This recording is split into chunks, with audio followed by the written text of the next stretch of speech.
G'day guys, we all know the importance of research and development so we can remain leaders in our field. And that's why LSA has joined forces with the Turf Grass Group in the States, along with Texas A&M and Georgia State Universities. We're talking about three of the greatest turf research and development teams in the world.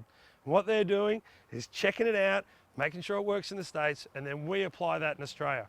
What we've got in here are zoysias, and that's what they've been concentrating on, developing over the last sort of decade. We've been doing it for 3 years, and what we'll end up with is a product that our customers will love and our competitors won't have.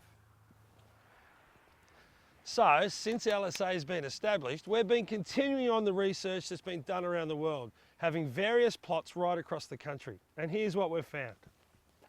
Now, the American research is really important, but it's not the be-all and end-all. Some of the grasses that they've fallen in love with and do amazing things aren't doing it here. And some of the grasses that they really didn't rave about are thriving in our conditions. And what we've got here is a comparison of a lot of them. This first one, you might recognise it, it's called Sir Water Buffalo. And no surprise, you've got a beautiful coverage of lush green grass. Not a weed to be seen, and I'm sure if we were playing footy and cricket on it, it'd recover in no time at all. And right next to it, you've got Zoysia japonica 1062. Now, this is probably not a fair comparison for the Zoysia. And the reason why is you can see all these patches here. Well, that's not where the grass has failed to grow. That's where it's been growing really well. We've taken out plugs and we've taken it into the glass house to grow it on. What you'll find with this is out of all the zoysias, it's the broadest blade of grass. So it's the one that aesthetically, the way we look at it, compares the most to the buffalo.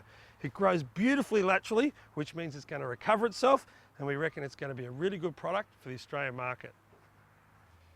The next couple of grasses are Synodon Dactynon ST5 and the Zoysia Matrella FZ1. Now, the Synodon, a couch grass, the jury's out at the moment because we don't really know if it's any different to existing couches on the market. What we do know, it's got a beautiful dark green to it, a fine leaf, so we're just going to have to wait and see what it does. The Zoysia Matrella, well, we're excited about this. You can cut it nice and thin and get a lot of turf to the pallet, which means you can move it around the country easy, and we reckon it'll be fantastic for the golf greens. The next two are Zoysia japonicas. You've got the DR2 and the LR2.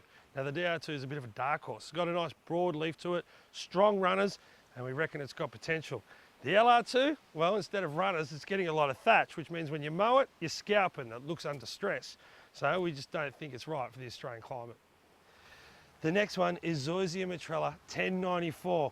And this doesn't do it justice because, again, we've been hacking at it to propagate it on in the glasshouse. But what you've got here is a deep-rooted grass, which means it's drought tolerant. It doesn't have a lot of thatch, and your maintenance on it is very low because it's a slow-growing grass. This hasn't been fed at all, and it is thriving. We're really excited about this grass, and we reckon it's got a huge future in the Australian market. The next four grasses are all Zoysia japonicas. This first one, B23, was picked to be one of the winners, but as soon as it was laid, it created a lot of thatch, and that means a lot of work to keeping it looking good. So we'll keep an eye on it, but we don't think it's there yet. The next one, Zoysia japonica 662, is probably going to be really good for sporting fields. It's got a little bit of thatch, but that can be managed, and it's got a beautiful green to it all year round. Wish I could play sport on that. The B9, it's slow growing, which has potential. It's got a little bit of thatch and a nice green to it. So we're going to keep an eye on it.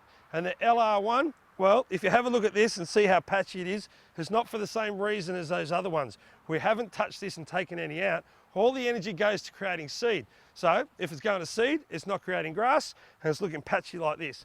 So it just doesn't work in our environment. We're nearly there. There's only two left. The next one is Zoysia Matrella DR3. Good looking grass, doing everything we want it to do, but in our plot tests, we reckon the DR2 is doing better. So it's there, we'll keep an eye on it, and who knows. And last but not least, the Zoysia LSA Native. Compared to other native zoysias on the market, this one is a lot easier to look after and just looks better.